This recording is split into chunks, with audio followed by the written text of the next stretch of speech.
नमस्कार, मैं रेणुका शाह ने क्राइम पेट्रोल के इस नए अध्याय गुमराह बचपन में आपका स्वागत करती हूँ। जीवन हमारी यादों का पुलिंदा होता है। इनमें से कुछ यादें अच्छी होती हैं, तो कुछ बुरी भी, जिन्हें हम भूल जाना चाहते हैं। लेकिन कुछ यादों को हम भूलने के बजाय एक सबक की तरह जीवन भर अपने जहन में रखते हैं। ऐसे सबक हमें जिंदगी के किसी भी मोड़ पर मिल सकते हैं, लेकिन बचपन में मिले कुछ सबक हमारे जीवन की दिशा तय करते हैं।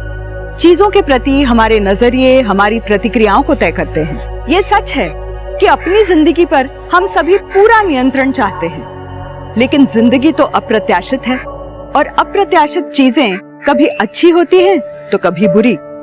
जो चीज अप्रत्याशित नहीं है वो है बुरी चीजों के लिए हमारी प्रतिक्रिया, जिसे नियंत्रित करना हमारे हाथ में होता है।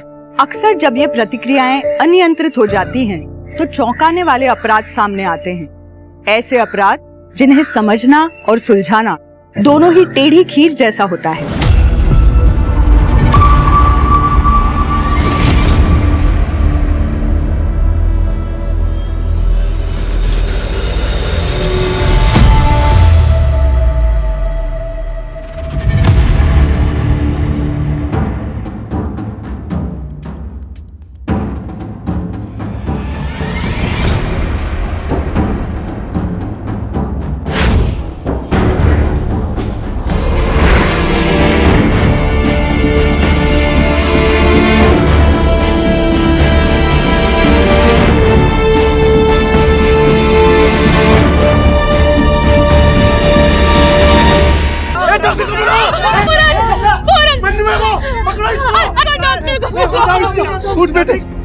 रघु, पहले इसकी बटन लगाओ, आज शाम को जाना है। हेलो, हाँ जी मैडम, आपका सूट तैयार है, एकदम रेडी है जी, आप शाम को आके ले जाना। आंटी, वो मनु ने पूरन का सर फोड़ दिया, सब घेरे खड़े हैं उसे। रघु, संभाल लेना। चल चप्पल पे।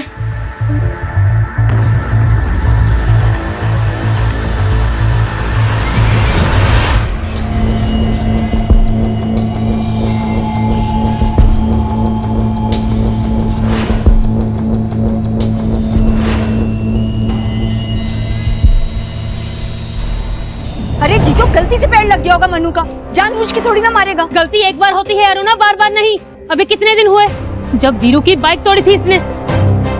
कभी अंजू के बाल खराब कर दिए, कभी शिखा के घर का शीशा तोड़ दिया, और तू बोल रही है कि गलती से गमला गिरा दिया इसने मेरे बेटे के सर पर। अरे तो माफी मांग रही हूँ ना तुझसे, माफी मांग रही हूँ ना इसके लिए। बच्चा है, माफ कर दे। बच्चा नहीं है ये, बल्कि अपने भगौड़े बाप पे गया है, जो हमारे चिट फंड के पैसे लेकर भाग गया। भागे नहीं है वो तो कहाँ है पिछले 1 साल से? कहाँ है तेरा पति विमल? जीतो,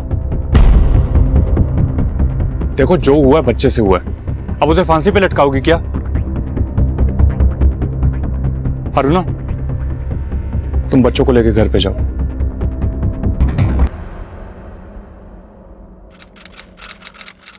कल टाइम से आ जाना, ठीक है? ये सारा सामान कल लोड करवाना है, ठीक है? जाओ।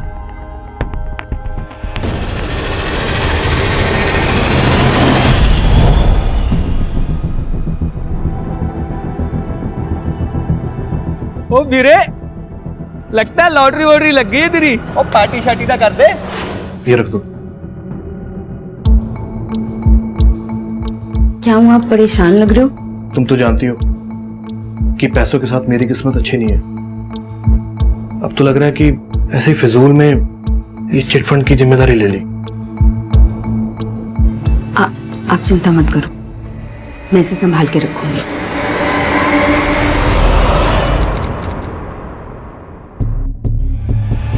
तो गलतियां करते रहेगा तू? हाँ, मोहल्ले के और किसी बच्चे से क्यों नहीं होती? कब तक लोगों को मैं तेरे लिए सॉरी बोलती रहूंगी? सॉरी।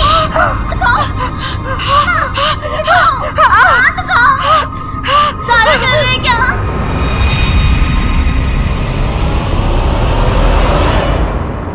देखो, तुम मनु के बारे में बाद में सोचना, पहले डॉक्टर के पास चलो। तुम्हारा हाथ देखो कितना जल चुका है।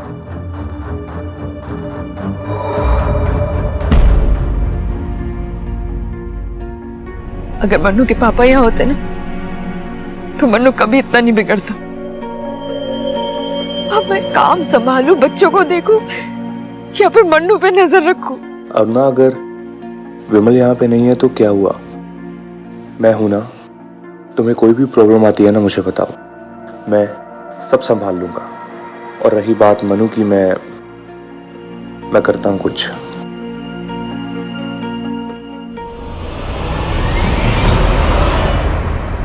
अरे गुड़िया, ये तुम्हारे लिए नहीं है। देखो मैं तुम्हारे लिए ना दूसरी बनाऊंगा, बहुत अच्छी वाली। दे दो ना। अरे मेरी बात मानो, देखो पापा की अच्छी बच्ची हो ना, गुड़िया हो ना पापा की। देखो सुनो, दो मुझे दो। अरे गुड़िया है तुम्हारे लिए नहीं है। मैं ना मैं बहुत अच्छे रंग की, इसी रंग की बना के दे दूंगा फिर तुम्हें, ठीक है? नहीं। दे दो नहीं। दे दो। अरे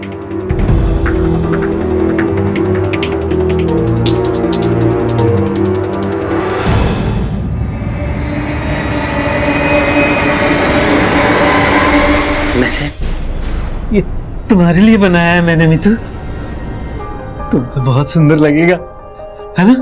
पहनोगी ना? ये पहन के ना बहुत बहुत सुंदर लगोगी तुम। हाँ, बहुत सुंदर लगोगी तुम। मैंने बनाया है, मैंने।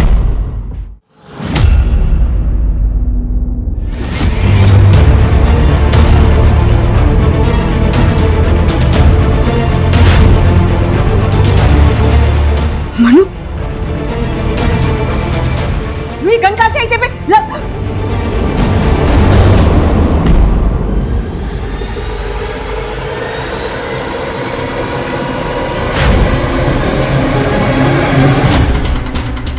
मैडम सब मेरे साथ चलिए ना। वो मेरा घर पे मेरा बेटा पागल हुआ। क्या बताइए हुआ क्या? मेरा बेटा है ना, वो उसके पास गन है सर। मैं जब दुकान से घर वापस गई ना तो वो मेरी बेटी के ऊपर गन तान के खड़ा था सर। आप लोग मेरे साथ चलिए वरना वो पता नहीं क्या कर देगा। चलिए ना।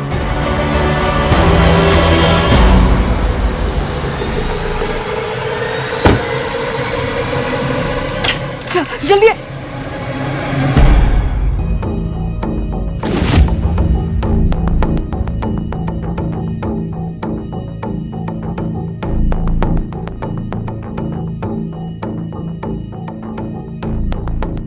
असली है सर, यही है आपका बेटा मन्नू। जी।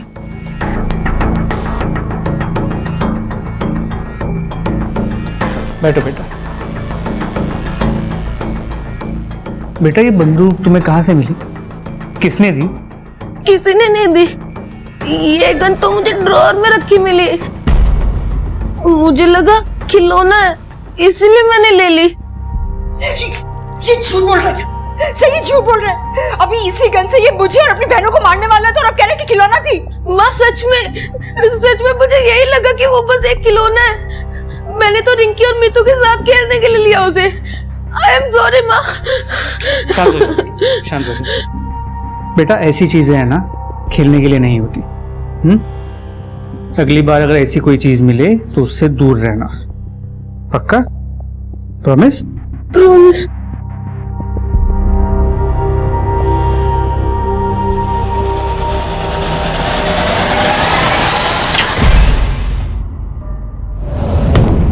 समाना कि मन्नू मेरा बेटा है, लेकिन वो बहुत खतरनाक है। आप उसे ऐसे अकेले छोड़ के नहीं जा सकते। छोड़ना तो हमें आपको नहीं चाहिए। इस तरह गैर कानूनी तरीके से आपने घर में बंदूक रखी हुई है। कहाँ से आई वो बंदूक? मुझे नहीं पता, शायद मेरे पति की होगी। बुलाइए अपने पति को। भाग गया सर, हम सबके चिटफंड के पैसे लेकर 1 साल पहले ही भाग गया। सर मुझे नहीं पता कि मेरे पति का, वो 1 साल से गायब है।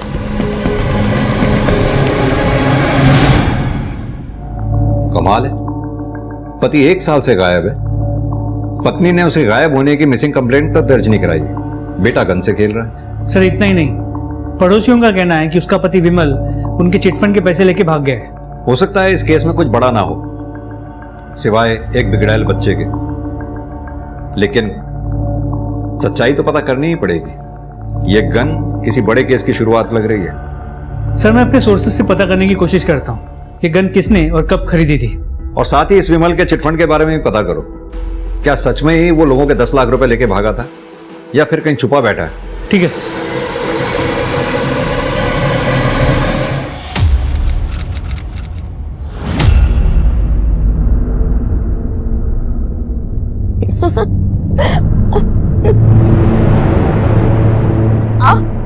क्या हुआ? नहीं वो कुछ नहीं।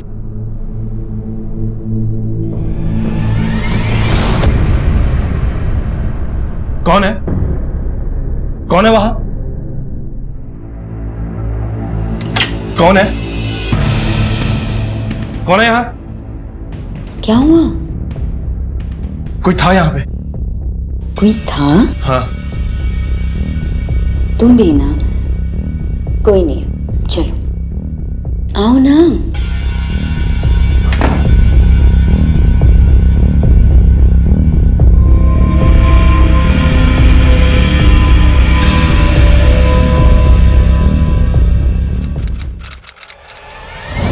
सर, अरुणा के घर से जो गन मिली है वो नई तो नहीं है। अगर नई होती तो ये जो अवैध रूप से गोली बंदूक का बिजनेस करते हैं इन्हें पता होता कहाँ से खरीदी, कब खरीदी, लेकिन उन्हें इस बंदूक के बारे में कुछ भी नहीं पता। तो फिर क्या वो गन विमल ने खरीदी थी? विमल ने खरीदी थी या नहीं ये कहना मुश्किल है, लेकिन जब विमल का बैकग्राउंड चेक किया तो सस्पिशियस बात सामने आई। 1 साल पहले जब विमल गायब हुआ था, मोहल्ले के चिटफंड के 10 लाख रुपए उसके पास थे और उसके बाद विमल को किसी ने नहीं देखा। उसकी बीवी अरुणा जैसे तैसे अपने 3 बच्चों को पाल रही है। और अरुणा का बेटा वो मन्नू, उसके बारे में कुछ पता चला? सर, मन्नू ने तो पूरे मोहल्ले के नाक में दम कर रखा है, किसी से नहीं डरता, पर जब से बाप गायब हुआ है तब से हाथ से छूट गया। मैंने उसे समझाया तो है, तो देखते हैं क्या असर होता है।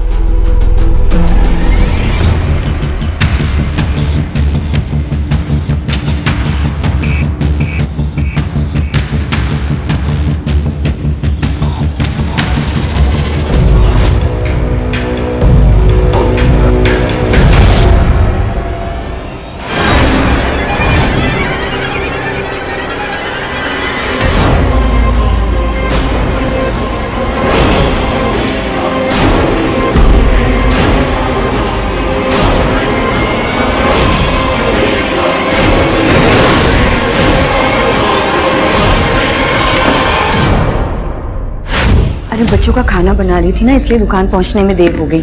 लेकिन बस अब अरे तब तक एक मीतू को कुछ हो गया है, वो उठ ही नहीं रही है। मैंने कई बार उठाया। माँ चलो चलो। अच्छा तब तक एक काम करो, मैं ड्रॉअर में ना नाप रखा है तो वहां पे उसको, हाँ उसी नाप से बना लो।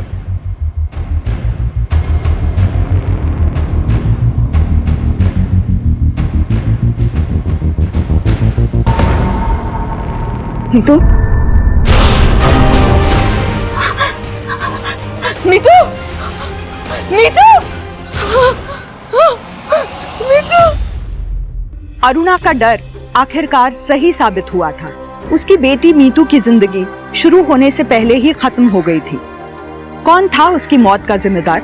रहस्य सिर्फ इतना ही नहीं था इस केस में, बल्कि अरुणा के पति विमल की गुमशुदगी और उसके बेटे मनु का अजीब लेकिन डरावना व्यवहार भी अपने में बहुत से राज समेटे हुए था। पुलिस के सामने सवाल थे, मगर उनको ईमानदारी से जवाब देने वाला कोई नहीं था। विशेष रूप से अरुणा, वो पुलिस के सामने शुरू से ही चीजों की आधी अधूरी तस्वीरें पेश कर रही थी।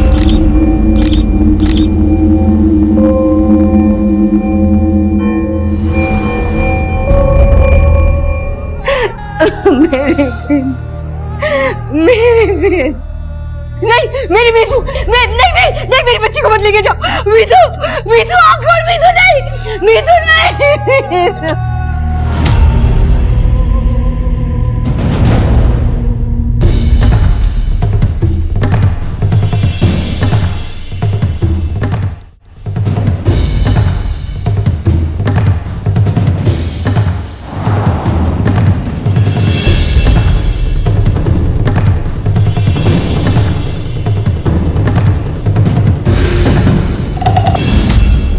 मेरी बेटी मर गई और आप मेरे पति के लिए पूछ रहे कि मैंने उनकी मिसिंग कंप्लेंट क्यों नहीं करवाई?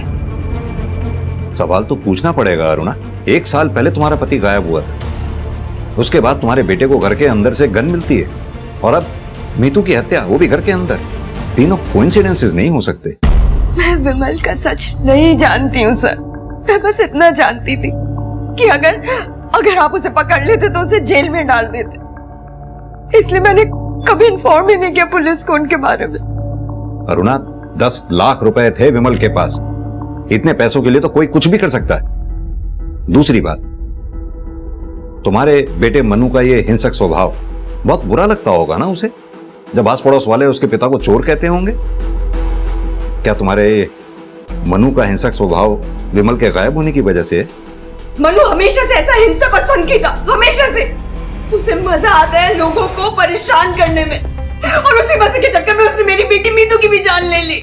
लेकिन 10 लाख रुपए के लिए तो कोई भी दुश्मन हो सकता है तुम्हारा। उन लोगों में से भी तो कोई हत्यारा हो सकता है मीतू का। तो फिर मनु क्यों, मनु को ही क्यों दोषी ठहरा रही हो तुम? क्या मनु को कुछ करते हुए देखा है क्या तुमने? सर, मीतू के पोस्टमार्टम रिपोर्ट के मुताबिक उसकी मौत रात 12 से 2 बजे के बीच हुई। तकिए से दम घोट के उसे मारा गया है। क्राइम सीन पे मिले सर्कमस्टांशियल एविडेंस के मुताबिक घर की खिड़की खुली हुई थी। खिड़की के बाहर चप्पल के निशान थे। जाहिर सी बात है ये काम मन्नू का तो हो नहीं सकता, किसी बड़ी उम्र के आदमी का ही होगा। तो एक बात समझ में नहीं आ रही कि फिर ये अरुणा अपने बेटे मन्नू का ही नाम पे क्यों अटकी हुई है कि उसी ने अपनी बहन मीतू को मारा है। एक काम करो, अरुणा के दुश्मनों की एक लिस्ट बनाओ, उनके कॉल डिटेल रिकॉर्ड से उनकी एलिबाई चेक करो। रात 12 से 2 बजे के बीच में वो लोग कहाँ थे पता करो, और अपने खबरी नेटवर्क को भी एक्टिव करो।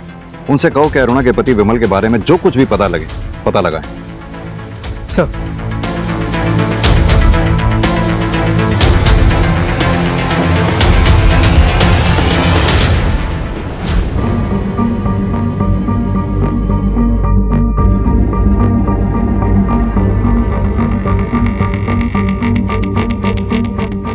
सर, सर ये जूते का प्रिंट 7 या 8 नंबर का लगता है।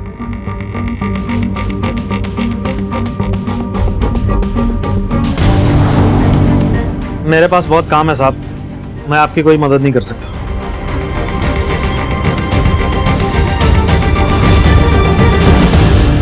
तुम्हारे यहाँ तो सब बड़ों के कपड़े हैं, ये बच्चे के कपड़े यहाँ कैसे हैं? ये मेरा पर्सनल है साहब, मैंने अपनी बेटी के लिए बनाई है। और ये चप्पल नहीं खरीदी है? चप्पल नहीं खरीदना जुर्म है क्या? साइज क्या है? पता नहीं, दुकान में पहन कर देखी, फिट आ गई तो मैंने खरीदी। करण, ये रघु और अरुणा, इन दोनों की इक्वेशन के बारे में एक एक चीज पता करो। पहले हमें लगता था कि अरुणा ही हमसे कुछ छुपा रही, अब तो ये रघु, ये भी डाउटफुल है। नई चप्पलें खरीदी हैं, खुल के बात करने को तैयार नहीं। जल्द से जल्द केस सॉल्व करो भाई।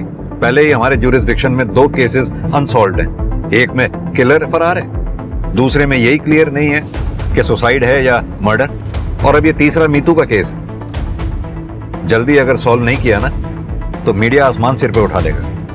सर, मैं जल्द से जल्द पता करने की कोशिश करता हूँ।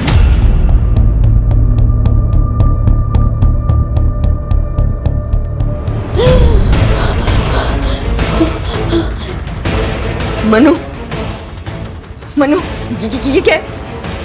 ये हटाओ इसे मनु। माँ, मैं तो बस आपकी हेल्प करने आ रहा था, सब्जी काटने में।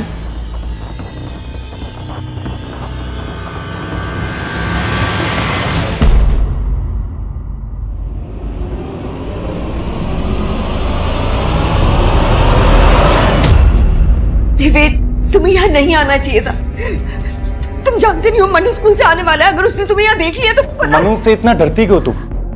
बच्चा है वो। बच्चा नहीं है, राक्षस है, राक्षस, जिसे मैंने ही जन्म दिया है।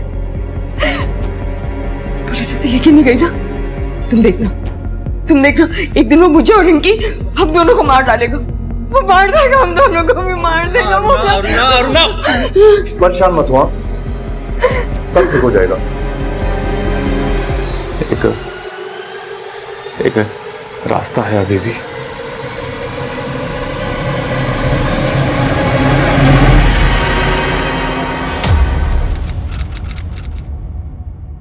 करण, इन बच्चों के केसेस में भी अभी तक कुछ हाथ नहीं लग पाया हमारे। और ये मीतू का मर्डर केस, ये तो जैसे वहीं आकर रुक गया। कुछ तो है जो हम मिस कर रहे हैं। सर मैम रुकिए रुकिए, आप कहाँ जा रहे हैं? सर मेरे को सर पूजा आने दो। सर मेरा मनु कहीं गायब हो गया है। गायब हो गया? वो मार देगा, हम दोनों को भी मार देगा। वो अरुणा परेशान मत हुआ, सब ठीक हो जाएगा। एक रास्ता है अभी भी। सर अब मैं इसे नहीं संभाल सकती, हाथ से निकल गया है मेरे। आज भी इसे बेहोशी की दवा दी है तब यहाँ ला पाई हूँ। आपने अच्छा किया, अच्छों को सुधारा है हमने, इसे भी सुधार देंगे। आराम से घर जाइए आप।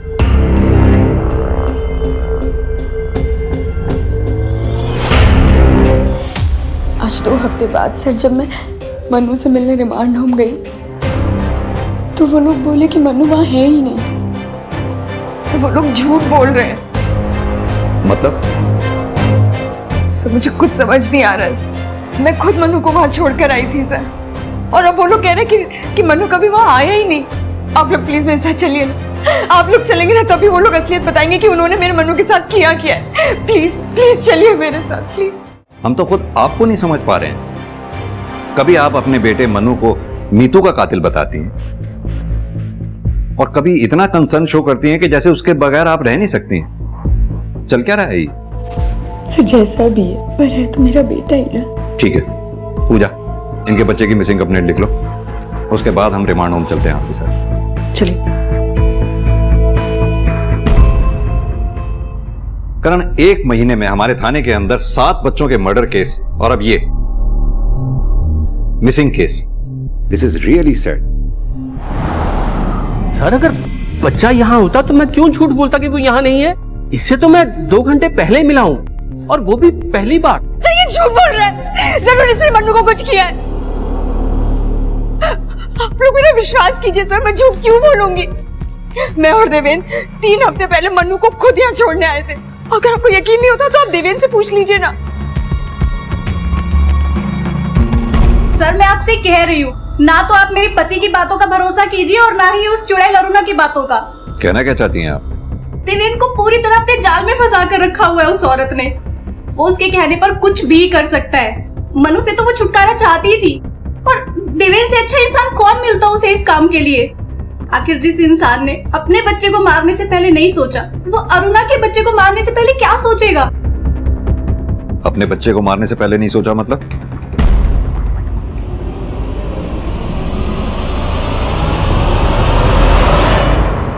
देखिए सर, हमारे पास इतने पैसे नहीं थे कि हम बच्चे की जिम्मेदारी उठा पाते, इसलिए हमने बच्चे को गिरवा दिया। और वो बावली बबीता इसे मर्डर बोल रही है। हमने सुना है तुम्हारे और अरुणा के बीच में कुछ। नहीं सर, ऐसा कुछ नहीं है। विमल मेरा एक अच्छा दोस्त था, इसलिए उसकी बीवी की मदद कर दिया करता हूँ। और अगर एक बार के लिए मान लिया जाए कि हम दोनों के बीच में कुछ है, तो मैं उसके बच्चे को क्यों नुकसान पहुंचाऊंगा? क्योंकि तुम्हारे कोई बच्चा नहीं है। तुम आसानी से अपनी बीवी बबीता को छोड़कर अरुणा के पास जा सकते हो, लेकिन अरुणा ऐसा नहीं कर सकती थी क्योंकि उसके 3 बच्चे थे। इसलिए रिमांड हॉस्टल में मनु को ढूंढने के बजाय मुझ पर टाइम वेस्ट कर रहे हैं। हो सकता है कि उसकी जान खतरे में हो। आप एक काम कीजिए कि पहले जाके उसे ढूंढिए, मैं तो यहीं पे हूं, मुझसे जब चाहे पूछताछ कर सकते हैं आप। करण, एक ही घर में पहले पति गायब होता है, फिर बेटी का मर्डर होता है, और अब बेटा गायब हो जाता है। कुछ तो बड़ा क्राइम हुआ है इस फैमिली में। सर, शेरपुर गांव में से रघु की बीवी के बारे में पता चला है।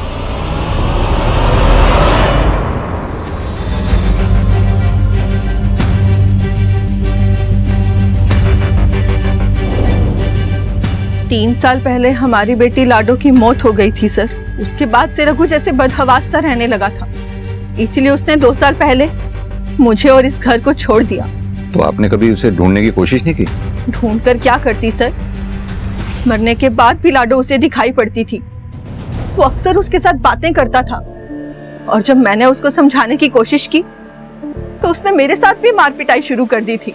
मैं क्या करती सर, रघु बहुत ही खतरनाक आदमी है, वो कुछ भी कर सकता है। इसलिए ना तो मैंने तब उसको ढूंढने की कोशिश की और ना मैं अब उसके बारे में कुछ जानना चाहती हूँ। मेरा अब उससे कोई लेना देना नहीं है सर।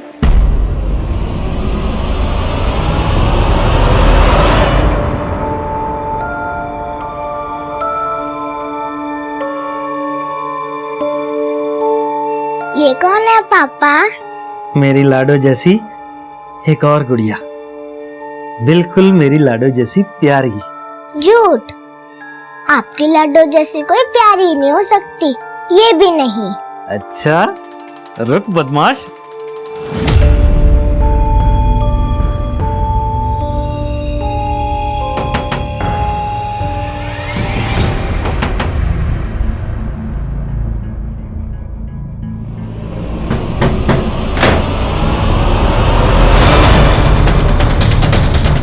पूरा घर चेक करो।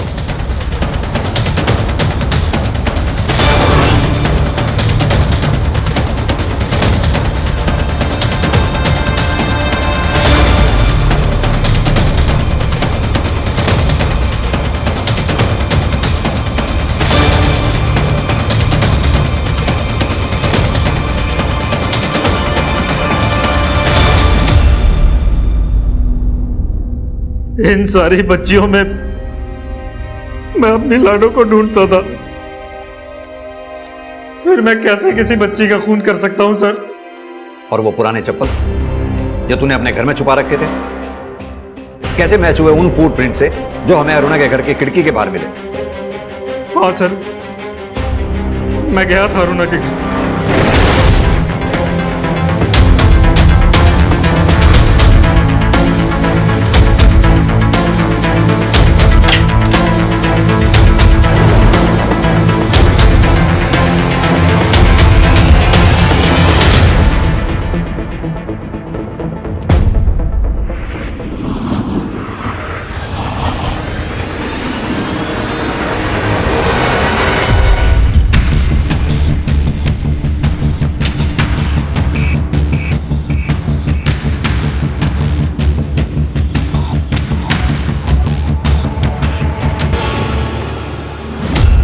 उस रात मैंने वो ड्रेस रखी और मैं बाहर निकल गया। मुझे तो सर ये भी नहीं पता कि मीतू उस समय तक जिंदा भी थी या नहीं।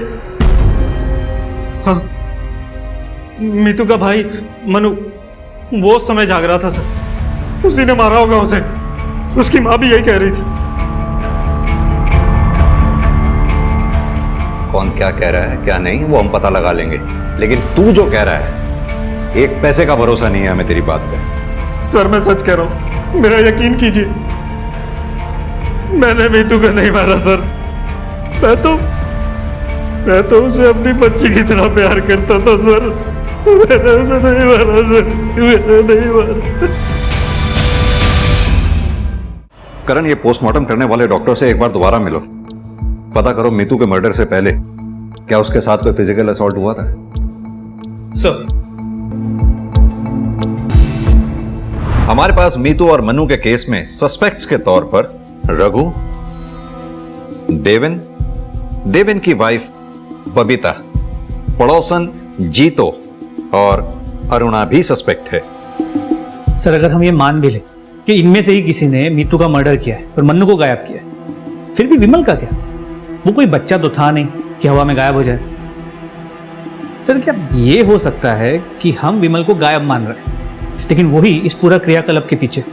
एक पॉसिबिलिटी हो सकती है ये भी, लेकिन क्या ये विमल इतना शातिर होगा? मुझे डाउट। लेकिन हां, एक बात तो कंफर्म है, इन सब क्रियाकलापों से इस विमल का कोई ना कोई कनेक्शन तो जरूर है।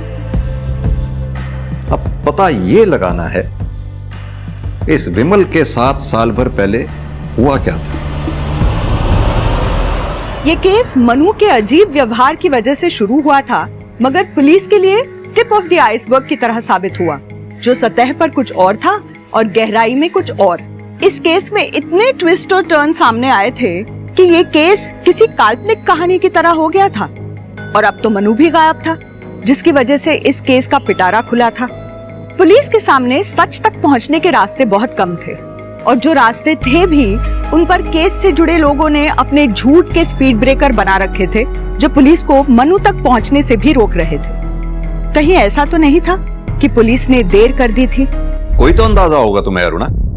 तुम्हारा पति विमल अगर सच में गायब है तो कहां होगा, किसके साथ हो सकता है? देखो, हमें डाउट है इस सबके पीछे तुम्हारे पति विमल का ही हाथ है।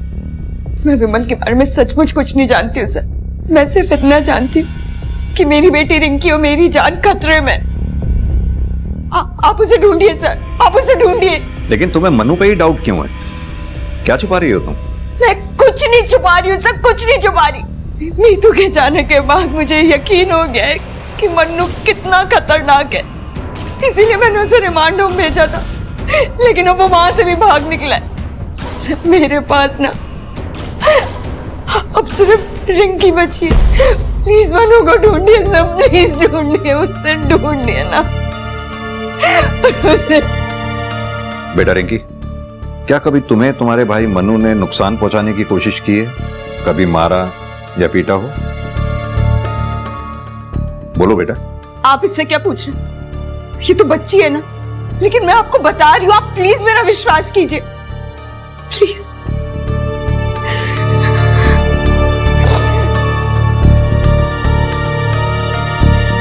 सर, रिमांड होम का सर्च वारंट आ गया।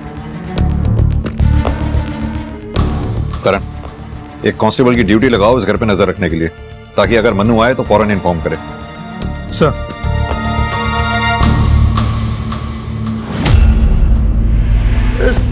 सर अब उस औरत के कहने पे सर क्या कर रहे हैं ये सब आप? सर, पुलिस रेड का पता चलते ही मेरे हॉस्टल की इमेज तो मिट्टी में मिल जाएगी सर। खड़े रहिए।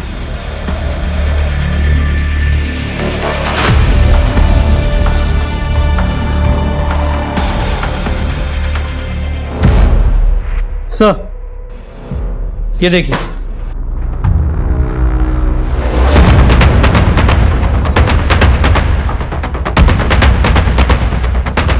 क्या है ये? Sorry sir. दरअसल सर, मनु की माँ उसको यहाँ छोड़ गई थी और मनु सर भाग गया यहाँ से। हॉस्टल की रेपुटेशन खराब ना हो सर, इसलिए मैं झूठ बोलता रहा। सर वैसे मनु सर हमारे काबू करने की चीज नहीं था सर। एग्जैक्ट लास्ट टाइम बताइए जब मनु यहाँ रिमांड होम में दिखा था। सर कोई 8 दिन पहले। अगर मनु यहाँ से 8 दिन पहले भागा है तो ज्यादा दूर तो गया नहीं होगा, क्योंकि उसके पास पैसे वैसे तो थे नहीं। पैदल चलकर कहां तक जाएगा? एक काम करो, मनु की फोटोग्राफ आसपास के एरिया में सर्कुलेट करवा दो, कोई तो होगा जिसने उसे देखा होगा। जी सर। Excuse me. हेलो। अच्छा, ठीक है सर। एक इंफॉर्मेशन मिली, मन्नू जिस स्कूल में पढ़ता था उसी स्कूल में आदित्य भाटी भी पढ़ता था। 1 साल पहले तक मनु भी बाकी बच्चों की तरह ही था, मगर जब से उसके फादर गायब हुए तब से वो काफ़ी बदल गया था और उसने लड़ना झगड़ना भी कुछ ज़्यादा शुरू कर दिया था और स्कूल तो ऑलमोस्ट आना बंद ही कर दिया था। आप 8 महीने पहले यहाँ प्रोमोट होकर प्रिंसिपल बने। दरअसल मेरे से पहले जो यहाँ पे प्रिंसिपल थे उन्हें रिजाइन करना पड़ा, क्योंकि हमारे यहाँ पर एक बच्चे की मौत हो गई थी 8 महीने पहले। आदित्य भाटी जी,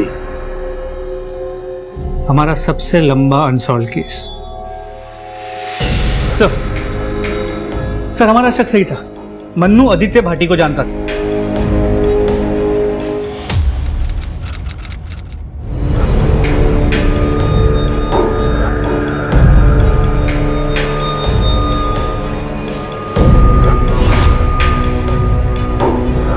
और सर सिर्फ आदित्य भाटी नहीं, 6 महीने पहले एक लड़की गायब हुई थी, प्रिया शर्मा, बाद में जिसकी हमें बॉडी मिली थी।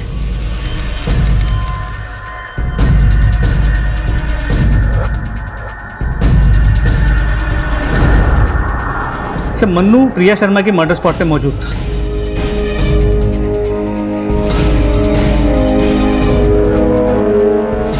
आदित्य भाटी मन्नू के साथ स्कूल में पढ़ता था और प्रिया की डेड बॉडी भी हमें जहां से मिली वो क्राइम स्पॉट मन्नू के घर के पास था। तो क्या ये दोनों मर्डर मन्नू ने किए होंगे? सर सिर्फ ये 2 केसेस नहीं, मैंने आसपास के पुलिस स्टेशन से जो सिमिलर बच्चों के मर्डर केसेस उनकी फाइल्स मंगाई थी। सर और 2 केसेस में मन्नू मर्डर स्पॉट पे मौजूद था। सर ये देखिए।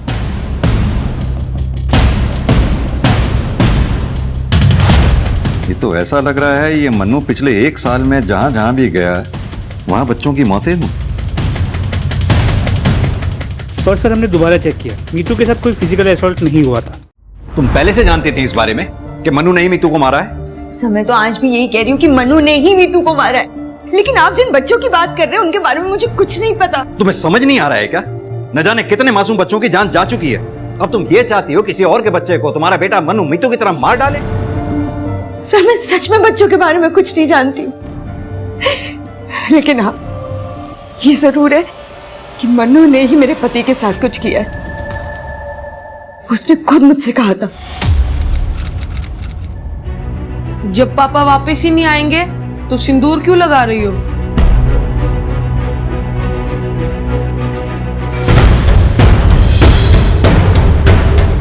तेरे पापा जरूर आएंगे। मैं कह रहा हूं ना, नहीं आएंगे।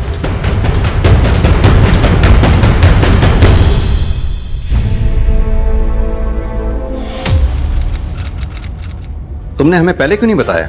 सर मुझे लगा कि बच्चा है, अपने बाप से नाराज है इसलिए ये कह रहा है, लेकिन जब उसने मीतू को। क्या अब भी कुछ ऐसा है जो तुम छुपा रही हो? करण, मन्नू ये रिमांड होम से निकलने के बाद सबसे पहले यहाँ ये ज्ञान ज्योति के बड़े नाले पर देखा गया, उसके बाद वो यहाँ शिवगंज में देखा गया, उसके बाद यहाँ ब्रिज पे। सर लास्ट में उसे देखा गया था जेके स्कूल के पास पुलिया पे। ये जेके स्कूल तो मन्नू के घर से कोई 100-200 मीटर की दूरी पे है ना? जी सर। इसका मतलब मन्नू स्कूल से घर जा रहा था। करण, स्निफर डॉग बुलवाओ। We need to be sure कि मन्नू स्कूल से सीधा घर गया था।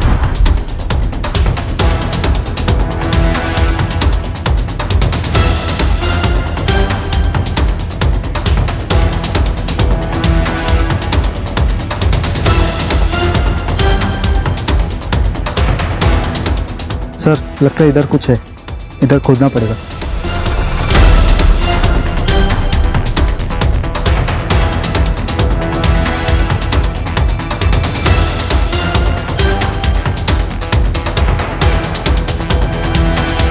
एक मिनट, हाथ से हटाओ।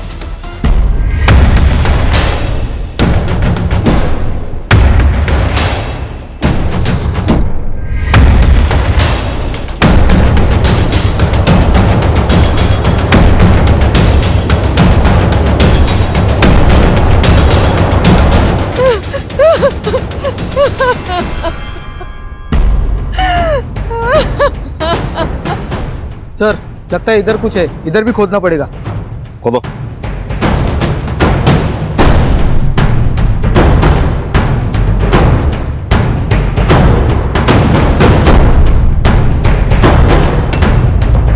एक मिनट, हाथ से हटा।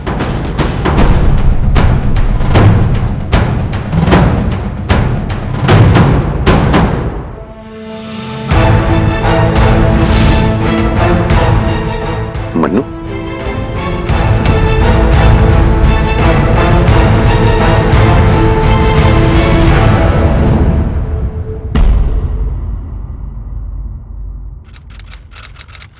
नहीं छोड़ो मुझे। पापा पापा गेट खोलो, मत मारो मम्मी को। पापा गेट खोलो, पापा गेट खोलो। हाँ क्या है, क्यों चिल्ला रहे हो? हाँ जाओ यहां से। मनु, इतनी हिम्मत हो गई कि तू अपने बाप पे हाथ उठाएगा? हाँ बाप पे हाथ उठाएगा? यही सिखाया मैंने तुझे, यही सिखाया मैंने तुझे।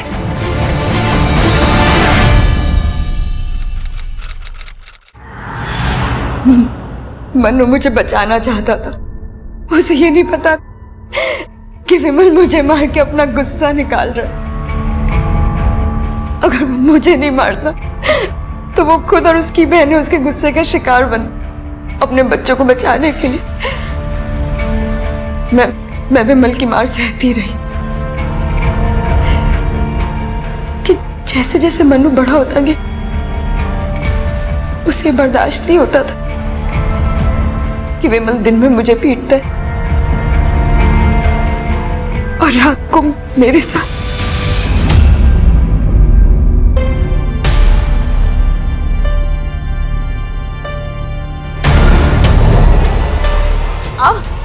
क्या हुआ? विमल को रोक नहीं सकती थी और मनु को समझा नहीं सकती थी मैं। काश के इन दोनों में से कोई एक काम तुमने किया होता तो मनु अपने पिता को गोली नहीं मारता। विमल की डेड बॉडी से जो बुलेट हमें मिली तुम्हारे घर से जो गन हमें मिली थी उससे मैच करती है। हम ये भी जानते हैं तुम्हें पता है अपने पति की हत्या के बारे में। जी, मनु जब रिमांड होम से भागकर वापस आया था तब बताया था उसने।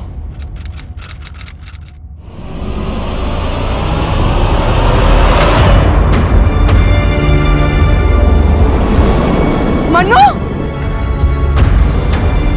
तू ये क्या कर रहा है? तुम्हें क्या लगा रिमांड हॉस्टल भेजकर तुम मुझे सजा दोगी? मैं वहां से भाग नहीं पाऊंगा। अब मैं वापस आ गया हूँ।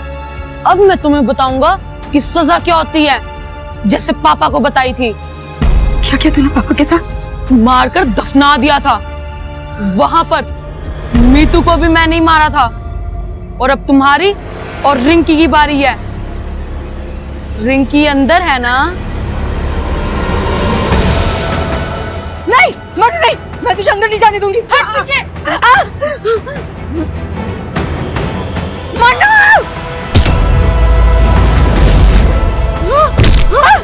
मैं चाहती थी सर, लेकिन वो मर गया। पुलिस को इन्फॉर्म करती तो मुझे जेल हो जाती। और फिर मेरी रिंकी को कौन देखता? इसीलिए मैंने देवेन को बुलाया और उसकी मदद से मैंने मनु को उसके पापा के साथ ही दफना दिया। लेकिन सर, देवेन की इसमें कोई गलती नहीं है। अरुणा, तुम्हें ध्यान है तुमने एक बार कहा था कि मनु ने तुमसे कहा था कि विमल लौटकर नहीं आने वाला है। काश कि तुमने उस वक्त अपने पति की गुमशुदगी की रिपोर्ट यहां लिखवाई होती, या फिर मन्नू के ऊपर जो तुम्हारा डाउट था उसके बारे में तुमने हमें बताया होता, तो भी हम उन बच्चों की जान बचा पाते जिन्हें बाद में मन्नू ने अपना शिकार बनाया। मन्नू ने जो किया सो किया, लेकिन तुमने जो किया उसे हरगिज सही नहीं ठहराया जा सकता, बिल्कुल भी नहीं। सजा तो तुम्हें भुगतनी पड़ेगी और तुमसे ज्यादा सजा भुगतेगी तुम्हारी अपनी बेटी रिंकी, जो अब आश्रम में बिना मां बाप के जिंदगी भर रहेगी।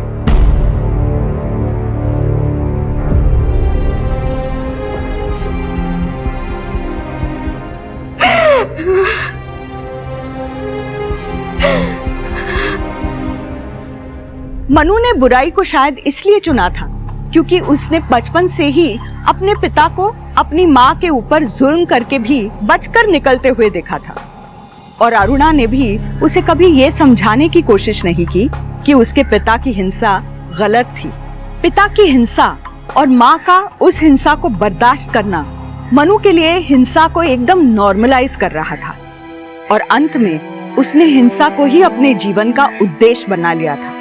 जब हम किसी की गलती को छुपाने की कोशिश करते हैं, मुद्दों के बारे में खुलकर बात नहीं करते हैं, तो हम खुद या तो अपराध की तरफ बढ़ रहे होते हैं या किसी और को अपराध की तरफ धकेल रहे होते हैं। तो अब मैं रेणुका शाहने आपसे विदा लेती हूँ। कल फिर मिलेंगे एक ऐसी ही कहानी के साथ जो आपको रखेगी सतर्क और जिंदगी को सुरक्षित। तब तक अपना और अपने परिवार का ख्याल रखिए और देखते रहिए क्राइम पेट्रोल सतर्क। जय हिंद।